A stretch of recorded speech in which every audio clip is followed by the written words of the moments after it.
দক্ষিণ সলসলাবাড়ি 4 মাইল এলাকায় গদাধর নদীর ধারে বেগুন ক্ষেতের আড়ালে পপি চাষ নষ্ট করল আলিপুরদুয়ার থানার পুলিশ।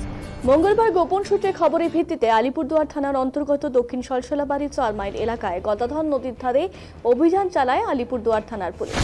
জানা গেছে, দীর্ঘদিন ধরে ওই এলাকায় নদীর ধারে বেগুন ক্ষেতের আড়ালেই অবৈধভাবে পপি চাষ করে আসছিল একদল অসাধু ব্যক্তি। সেই খবর মিলতেই অভিযান চালায় পুলিশ। এদিন ট্রাক্টর দিয়ে প্রায় 14 বিঘা পপি ক্ষেত নষ্ট করে আলিপুরদুয়ার থানার পুলিশ কর্মীরা। অভিযানে উপস্থিত ছিলেন আলিপুরদুয়ারের মহকুমা পুলিশ আধিকারিক শ্রীনিবাস এমপি, আইসি অনির্বাণ ভট্টাচার্য সহ অন্যান্য পুলিশ আধিকারিকরা।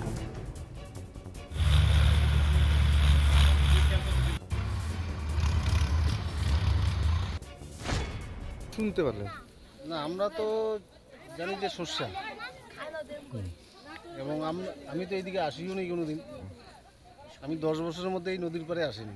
আমার বাড়ি কিন্তু একবারে মেন জায়গায়। আচ্ছা, কি দেখলেন এসে? আইসে তো দেখলাম যে অন্য ধরনের একটা বীজ, সেটা তো আজও এখনো বুঝতেছি না যে কি এটা।